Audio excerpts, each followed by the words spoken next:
Assalamualaikum warahmatullahi wabarakatuh. Waalaikumsalam warahmatullahi wabarakatuh. Alhamdulillah. Alhamdulillahi rabbil alamin.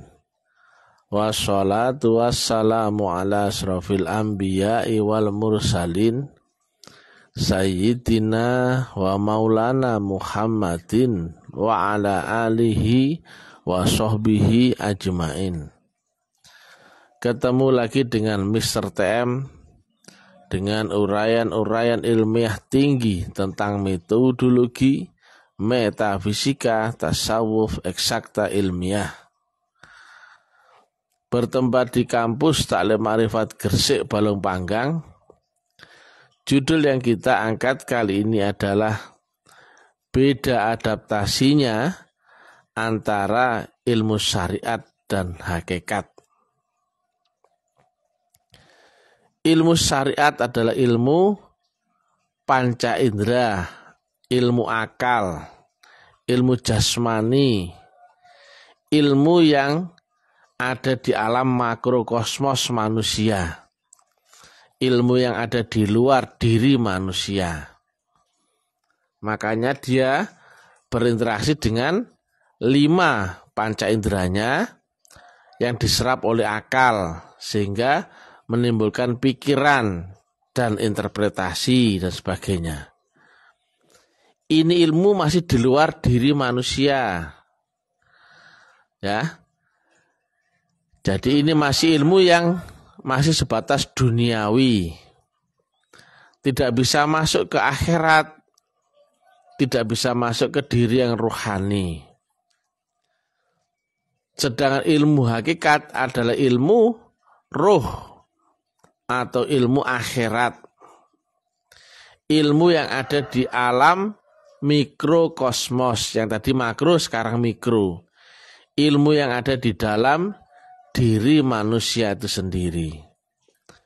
Nah, dari proses dari alam jasmani masuk ke alam rohani itu mesti ada proses adaptasinya, ya. Barulah orang itu kemudian bisa menerima ilmu hakikat. Tadi hakikat itu ilmu roh, ilmu yang ada di alam akhirat, ilmu yang ada di dalam diri manusia itu sendiri. Ibarat kita mau memasuki rumah, ya, ilmu syariat itu masih melihat bangunan rumahnya dari luar. Nah, itu dia. Masih melihat dari luar saja. Nah, ilmu roh, ilmu hakikat itu melihat dari dalam. Maka harus masuk dulu, ya. Nah, adaptasi dari pelajaran ilmu syariat itu bisa disampaikan lewat kata-kata, lewat ceramah, lewat mudzakarah, lewat video, lewat apa aja bisa, ya. Yang sekiranya masih bisa terbaca oleh panca indera. Jadi ini ilmu panca indera, makanya saya sering sampaikan, ya. Alat membaca gelombang sadarannya namanya akal. Alat membaca virtualnya namanya panca indera. Ilmunya ilmu syariat.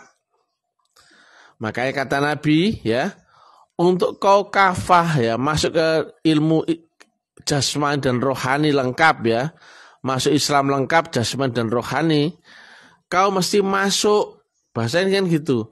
Masuklah kamu ke dalam Islam secara menyeluruh. Udkhulu fis-silmi kafah. Nah, dulu, ya, kita dilahirkan jasmani kita itu keluar, ya, oleh orang tua sehingga ada badan kasar kita jasmani. Nah, kalau ilmu rohani kita harus dilahirkan ke dalam. Dilahirkan dulu, ya, oleh orang tua rohani atau namanya guru mursyid dan juga jajaran khalifahnya. Nah, ilmu jasmani, ilmu akal sekali lagi ya, itu ilmu panca indera, ilmu di luar dirimu. Sedangkan ilmu hakikat ada ilmu roh. Nah, prakteknya ada yang sangat jauh berbeda.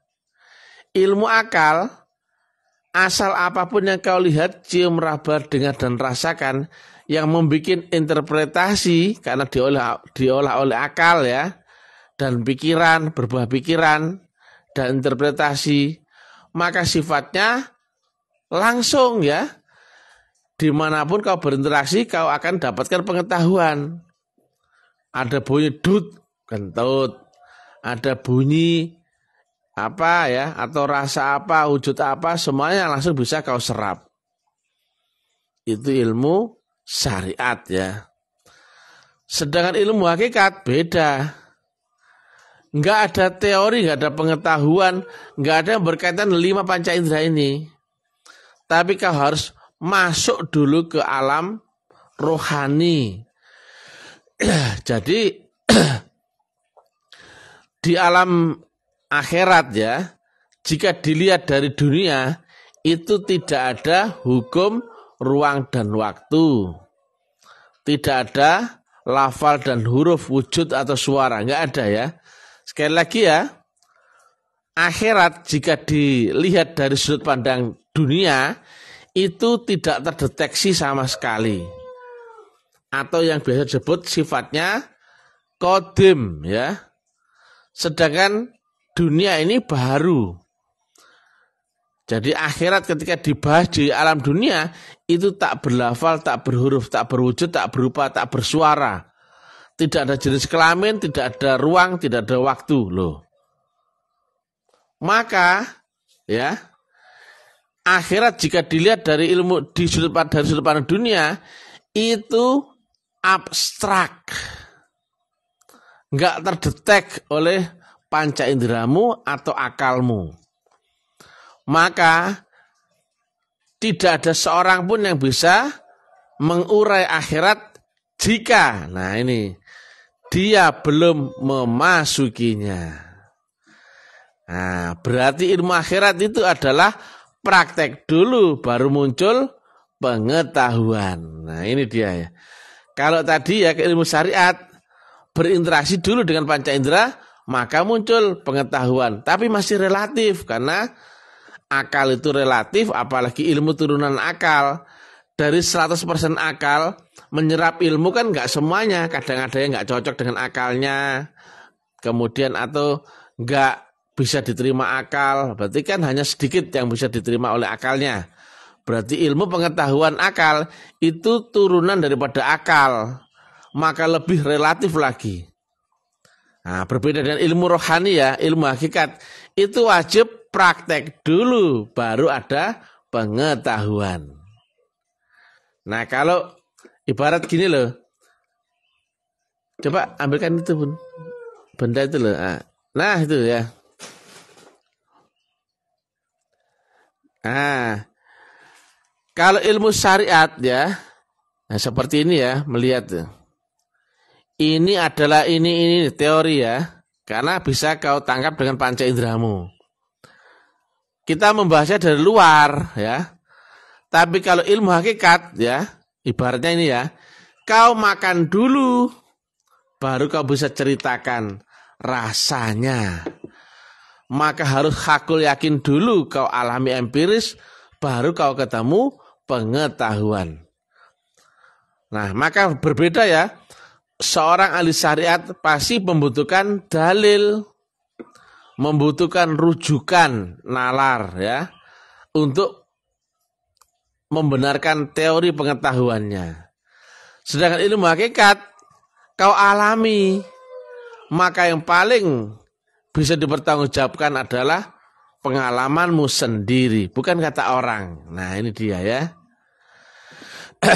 Nah, bagi ahli syariat, ilmu hakikat itu abstrak ya, nggak terjangkau. Nah, tapi ya, nah katanya di dalam sifat-sifat akhirat ya, dia tidak terpengaruh ruang dan waktu, tidak ada ruang, tidak ada waktu, tidak ada lafal atau huruf. Juga misalkan manusia, jika di alam akhirat tidak ada perbedaan jenis kelamin, nggak ada pria, nggak ada wanita, juga bukan waria, nggak ada tidur atau mati loh. Sangat abstrak. Tapi kata Nabi ya, kalau kamu bisa menembusnya, akhirat itu lebih nyata timbang dunia. Ya apa enggak? Begitu kau mati, ya ini bagi yang telah ada menguasai teknik mati sebelum mati loh ya. Kau akan ketemu alam kenyataan yang lebih tinggi ketimbang dunia, lebih nyata ketimbang dunia. Dan dunia ini yang selama ini kau anggap kenyataan menjadi sebatas mimpi atau fata morgana. Loh. Akhirat ya sekali lagi dilihat dari sudut pandang dunia abstrak. Tapi kalau akhirat dilihat dari sudut pandang orang yang telah bisa memasukinya lebih nyata timbang dunia. Nyata ya. Nah ini dia ya. Katanya akhirat itu tidak terpengaruh ruang dan waktu. Katanya akhirat itu kodim. Katanya akhirat itu apa ya? Ya seperti tadi lah. Tidak berlafal, tidak berhuruf ya. Tidak teridentifikasi oleh akal dunia atau panca indera dunia. Loh. Tapi kok kata Nabi lebih nyata loh. Ini dia ya, berlakulah hukum ya. Nah, hanya orang-orang yang dibaiat ya, yang punya alat ya, pembaca gelombang, maka yang awalnya akhir itu berupa gelombang tok ya, nggak ada wujud, nggak ada rupa, nggak ada suara, nggak ada ruang, nggak ada waktu. Dia hanya berupa gelombang. Nah, tetapi karena ada manusia yang telah dibaiat itu mendapatkan alat berupa gelombang juga untuk membaca gelombang, maka metafisika per metafisika atau kali metafisika sama dengan limit fisika. Nah, maka akhirat menjadi kenyataan. Karena apa? Telah terdeteksi oleh pembaca gelombang. Nah, itu dia ya. Sama seperti HP ya. Jangan dikira loh ya, di ruang lingkup sekitarmu itu nggak ada gelombang. Ada gelombang, misalkan gelombang Telkomsel, sinyal Telkomsel, sinyalnya XL, sinyal M3 dan sebagainya. Banyak gelombang dari mana-mana. Tapi kenapa yang bisa menerima teleponmu ya dan sebagainya, yang support teleponmu adalah gelombang elektromagnetik tertentu, yaitu sesuai dengan providermu ya. Maka yang awalnya itu ya, suara itu tertransfer lewat gelombang ya, menjadi nyata, menjadi suara gitu. Karena ya, yang ada gelombang ya, ada alat untuk membaca gelombang, maka menjadi terresonansi, tervibrasi kembali.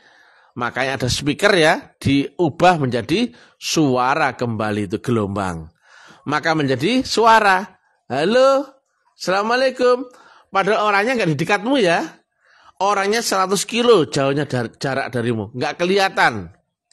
Datangnya pun berupa gelombang. Tapi karena kita punya alat yang bisa mengurai gelombang, maka yang awalnya berupa gelombang yang tidak terdetek oleh panca inderamu menjadi terdengar. Demikian juga kalau video call menjadi terlihat. Loh, langsung loh itu ya.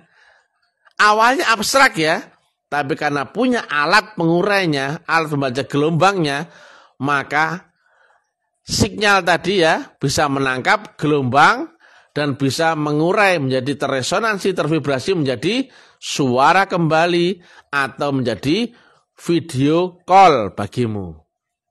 Bisa visual atau audio ya, demikian ya.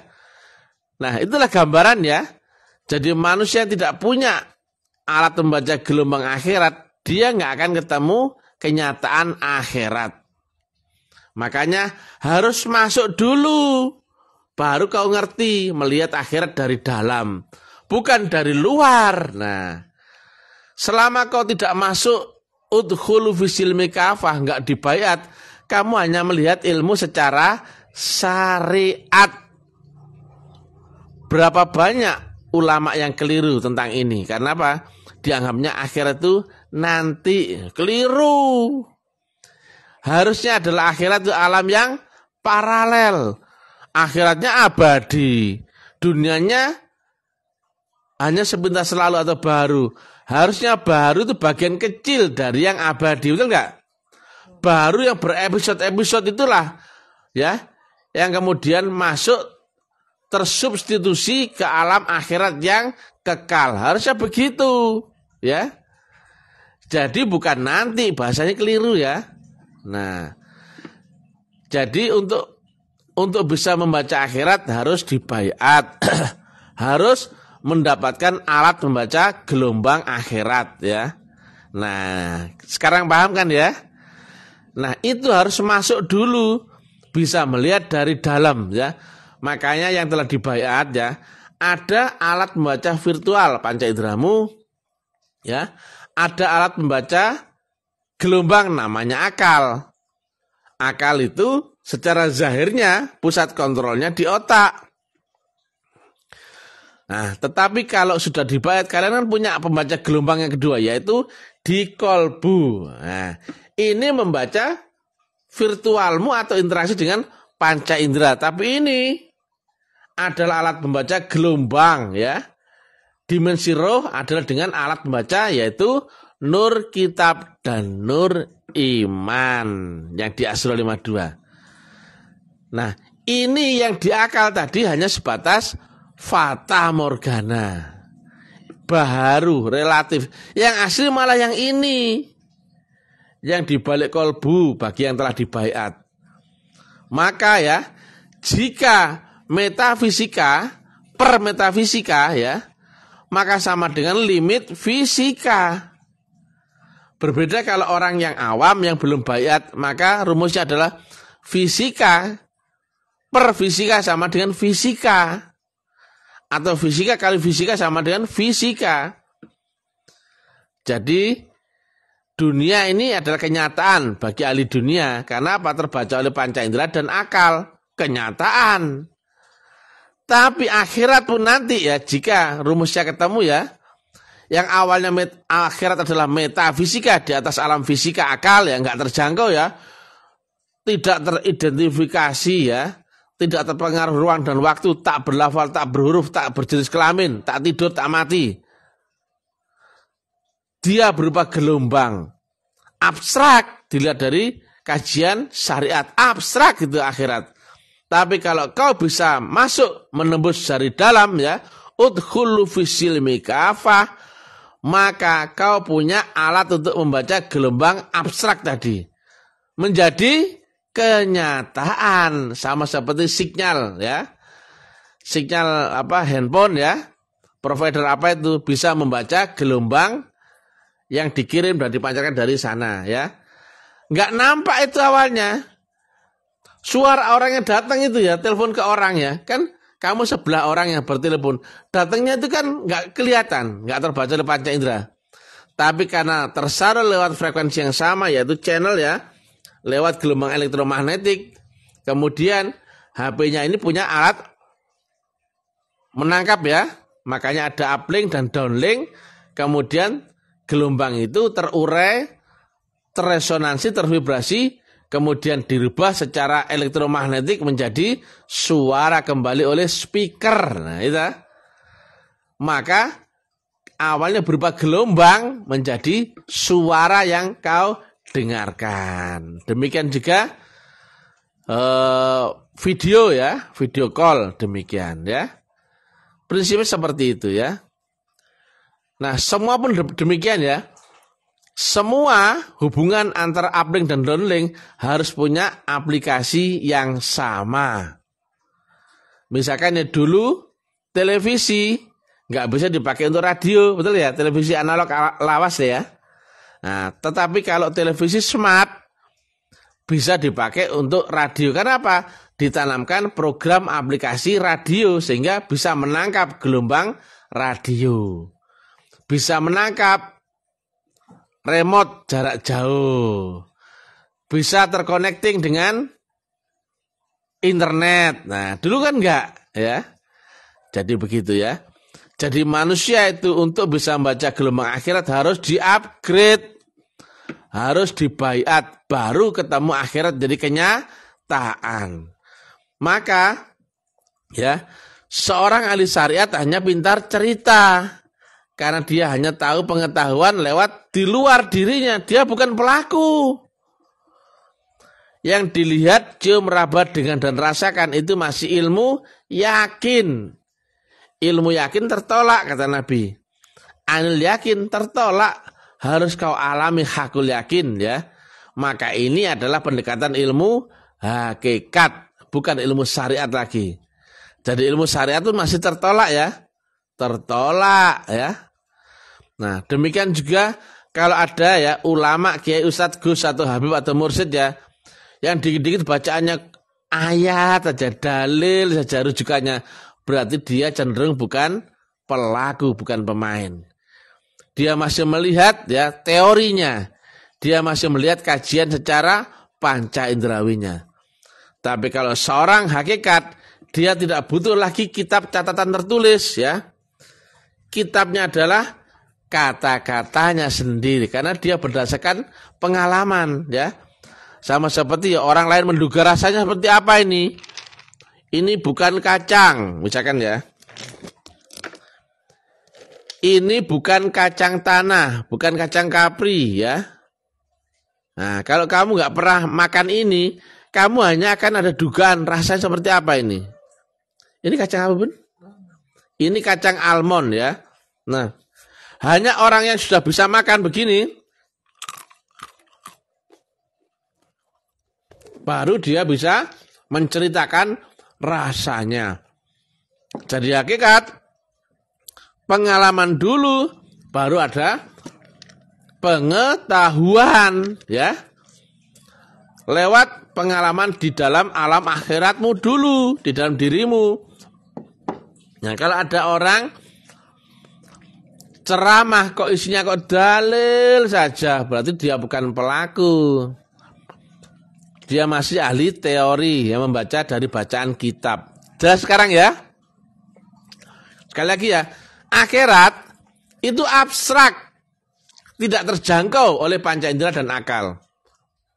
Tapi akhirat menjadi kenyataan yang lebih nyata dibanding dunia. Kan begitu kata Nabi, ya enggak? Nah, sekarang udah ketahuan ya. Sudah diurai oleh Mr. TM ya.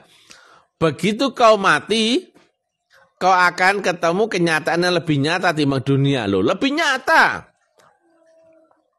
Dan dunia selama ini kau anggap kenyataan jadi sebatas mimpi atau fata morgana. Jadi kubur kenyataan enggak? Kenyataan seperti dunia persis. Tapi lebih nyata timbang dunia. Sama seperti ya, di alam mimpi kamu ketemu kenyataan. Bangun dari mimpi ketemu kenyataan lagi enggak? Nyata. Dan kenyataan di alam mimpi menjadi sebatas fata morgana. Demikian juga ya. Barzakh kenyataan enggak? Kenyataan. Nah, ketika kau masuk ke alam nyata, kau tinggal cerita, bukan lewat khayalan. Itulah hakul yakin ya. Makanya kata guru kami ya, Profesor Dr. Jenderal Hatrun Yahya, Islam adalah agama yang nyata, fakta, nyata, realita, konkret. Bukan khayalita ya. Nah, jadi demikian ya. Kenapa akhirat menjadi metafisik abstrak? Kenapa kok bisa menjadi kenyataan? Inilah jawabannya ya. Begitu kau baiat, kau masuk ke dimensi akhirat, ya terizinkan ya, dan punya alat membaca gelombang, pembacanya ya, namanya nur kitab dan nur iman, maka akhirat bisa kau lihat sebagai kenyataan, konkret. Jelas ya? Jadi Nabi bukan pelin-pelan. Katanya akhirat itu tidak teridentifikasi oleh akal dan panca indera. Kenapa kok di ayat lain kok nyata, lebih nyata dibanding dunia? Sekarang dari jawabannya ya. Demikian yang bisa kami sampaikan, nanti kita sambung lagi. Tetap stay tune di acaranya Taklim Ma'rifat ya. Jadi kajian hakikat itu tidak bisa disampaikan lewat kata-kata. Tidak juga lewat panca indera, harus dialami sendiri. Nah, kajian seperti ini adalah metodologi agar kau masuk akhiratnya, kamu tidak tersesat. Jadi ini hanya pengantar ya. Prakteknya kau harus alami sendiri. Nah, seperti itu ya. Ini bukan kajian hakikat ya, bukan ya. Ini hanya kajian pengantar hakikat. Nah, makanya kami sampaikan ya. Masuk akhirat kau harus baiat, kau harus ada guru rohani.